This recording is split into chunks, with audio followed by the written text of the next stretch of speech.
दोस्तों आज मैं एक बहुत ही पेचीदा मुद्दे पर आपसे बात करने वाला हूं। सपोज कीजिए कि आपके ऊपर एक न्यायालय से कोई वारंट जारी हो गया गिरफ्तारी का, तो फिर आपका गिरफ्तार होना तो तय है। तो अब आप अपने आप को गिरफ्तारी से किस तरीके से बचा सकते हैं? तो दोस्तों इसी के बारे में आज आपसे बात करने वाला हूं। मैं आपका दोस्त फरहान। तो बिना रुके चलिए शुरू करते हैं। तो दोस्तों देखिए, जब भी कोई मामला होता है, सपोज कीजिए किसी महिला ने जा करके थाने में शिकायत करी, थाने में जाकर के शिकायत करी कि भाई फला ने मुझसे गाली गलौज करी, मुझे धमकी दी है जान से मारने की या कुछ भी। अब उसके बाद उसकी वहां एफआईआर नहीं लिखी गई, ठीक है, वो चली गई सीधे थाने में 156(3) में उसने लगा दिया, थाने न्यायालय में चली गई, उसने 156(3) में अर्जी लगा दी और वहां से मजिस्ट्रेट को, लोअर मजिस्ट्रेट को यह महसूस हुआ कि हाँ इसकी बात में सच्चाई है और इसको तलब किया जाना चाहिए, जो भी जिसने भी एक्ट किया है इसके साथ। उसके बाद वो क्या करेगा, वारंट जारी कर देगा। अब ये हो गया नॉन बेलेबल वारंट। अब जब ये नॉन बेलेबल वारंट जारी कर दिया गया कोर्ट से, तो वो क्या होगा, स्टैंप पे बाकायदा मजिस्ट्रेट की मुहर होगी और हाजिरी की ये सारी चीजें पूरी डिटेल, बहरहाल एक से पूरा वारंट जारी कर दिया जाएगा। अब आपको जब पता चलेगा तब आपके पास क्या रेमेडी है, तो ये है कि आप सबसे पहले आप जाएं कोर्ट के अंदर, लेकिन किसी वकील के माध्यम से, डायरेक्ट धोखे से भी जाकर के मजिस्ट्रेट के सामने खड़े मत हो जाइएगा, नहीं आपके ऊपर उसी वक्त एक्शन हो जाएगा। आप किसी वकील को कीजिए, वकील के माध्यम से आप अगर जाएंगे तो कम आपको जाने की जरूरत नहीं है, वकील उसे हैंडल करेगा। क्या हो सकता है तरीका, ये मैं आपको बता दूंगा। ये वो तरीका है कि आप उस अर्जी को आप CRPC 70 में आप अर्जी डाल सकते हैं कि भाई पहले तो आपकी बात रखी जाएगी, ठीक है, किस धारा में रखी जाएगी, 437 CRPC। मैंने बताया कि लोअर कोर्ट में 437 CRPC में आप जमानत के लिए अर्जी देंगे। अब जमानत देने के लिए लोअर कोर्ट मजिस्ट्रेट तैयार नहीं है, उसको लग रहा है मामला पेचीदा है और आपको तलब करना जरूरी है, वो नहीं दे रहा जमानत। अब आप क्या करोगे, अब आप करोगे ये कि आप जो है CRPC 70 की एप्लीकेशन आप फाइल करोगे। कहां फाइल करोगे, कोर्ट के अंदर, वकील के माध्यम से। CRPC 70 ये कहती है कि इसके माध्यम से वकील ये अपील करेगा कि साहब ये जो नॉन बेलेबल वारंट है इसे आप बेलेबल में कन्वर्ट कर दीजिए, इसलिए क्योंकि जो आरोप लगाए गए हैं वो आरोप सही नहीं है। मैं इस बात को साबित कर दूंगा, मैं ट्रायल कर रहा हूं, मैं इसका पैरवी कर रहा हूं। तो धारा 70 CRPC के तहत जो है ये रिक्वेस्ट की जाएगी कि इसको बेलेबल में कन्वर्ट कर दें। ये राइट जो है लोअर मजिस्ट्रेट को और मजिस्ट्रेट को है, वो उसको क्या कर सकते हैं, जो है कन्वर्ट कर सकते हैं नॉन बेलेबल से बेलेबल में।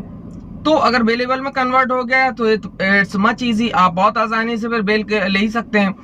अब अगर मान लीजिए फिर भी उसने मना कर दिया, तब आप क्या करेंगे, तब आप करेंगे ये कि आप वकील के द्वारा, आपके पास एक अगला ऑप्शन बचता है जो कि क्या है, 397 CRPC का।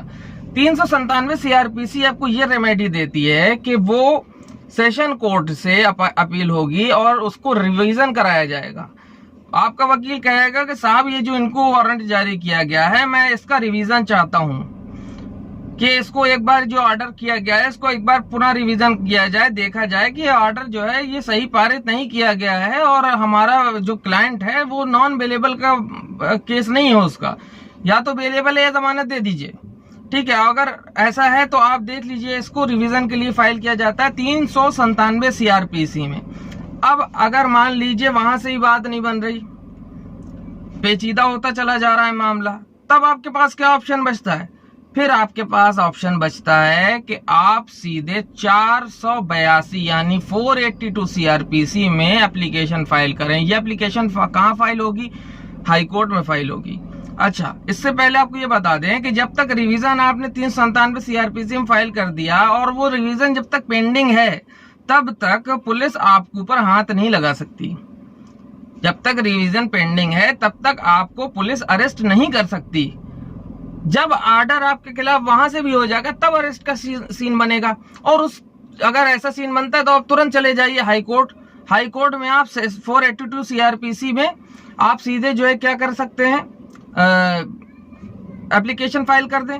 वहां पर आपका जो हाई कोर्ट का वकील आप करेंगे उसे ये साबित करना पड़ेगा, आप उसको पूरी बात बताएं, वो ये साबित करेगा कि भाई ये जज को यकीन दिलाएगा कि ये मुद्दा फर्जी लगाया गया है, मेरे क्लाइंट को फंसाने की कोशिश की जा रही है, उसके कुछ सबूत भी देना होंगे। अगर वहां के जज को ये यकीन हो जाता है कि आप का वकील सच बोल रहा है और आपकी इसमें मिस्टेक नहीं है, तो आपको वो क्या कर सकता है, आपकी एफआईआर क्वैश भी कर सकता है, केस को खत्म भी करा सकता है, केस की अगर आपकी पेंडेंसी चल रही तो उसको जल्द से जल्द सॉर्ट आउट करा सकता है। 482 में उसको बहुत सारे अधिकार हाई कोर्ट को मिले हुए हैं और ये एप्लीकेशन सिर्फ हाई कोर्ट में फाइल होती है। तो आपको मैंने इसमें देखिए इस वीडियो में आपको मैंने 3 रेमेडी बताई है दोस्तों, ठीक है, 3-4 रेमेडी बताइए। पहली तो आप क्या करेंगे, आप कन्वर्ट कराने की कोशिश करें बेलेबल में, इसको धारा 70 सीआरपीसी कहती है।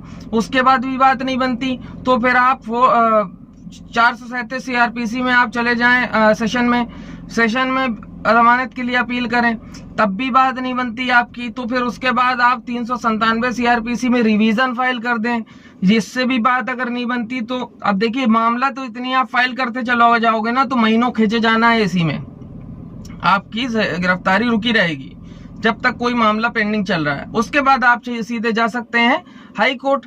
हाई कोर्ट में आपने 482 सीआरपीसी में अगर अपील कर दी और आपका वकील अगर दमदार है, आप ये डिपेंड करता है कि आप किस स्तर के वकील को करते हैं, क्या काबिलियत रखता है वो और आपका केस क्या है, तो उसके आधार पर हाई कोर्ट से आपकी 482 में जमानत हो जाएगी और उसके बाद जो भी फर्दर ट्रायल होगा वो हाई कोर्ट में अपने हैंडल होता रहेगा। लेकिन आप ये तय मानिए कि हाई कोर्ट जाने के लिए देर बिल्कुल ना करें, क्योंकि हाई कोर्ट में 14 दिन से पहले कोई सुनवाई नहीं होती। मिनिमम जो गैपिंग आती है तारीखों में वो कम से कम 14 दिनों की होती है हाई कोर्ट में, तो इतना वक्त आपके पास होना चाहिए। जल्दबाजी में कोई काम नहीं हुआ करता। न्यायिक प्रोसीजर है, आप भी जानते हैं कि देर सवेर होती रहती है, ये आपके वकील के ऊपर डिपेंड करता है कितना एक्टिव वो किसी स्टेटस का वकील है।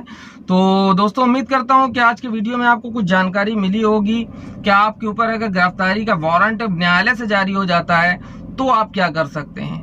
तो दोस्तों उम्मीद करता हूं कि ये वीडियो आपको पसंद आया होगा। अगर पसंद आया है तो इस वीडियो को बहुत ज्यादा शेयर करें। दोस्तों मुझे आपसे बहुत उम्मीद रहती है कि आप मुझको प्रमोट करें, बहुत ज्यादा शेयर करें, क्योंकि मैं आपके लिए बहुत अच्छे वीडियो लेकर के आने की कोशिश करता हूं। अपने बहुत ही कीमती वक्त को निकाल करके आपके लिए वीडियो बनाता हूं और इसी तरह से फ्री कंसल्टेशन आपके लिए हमेशा करता रहूंगा।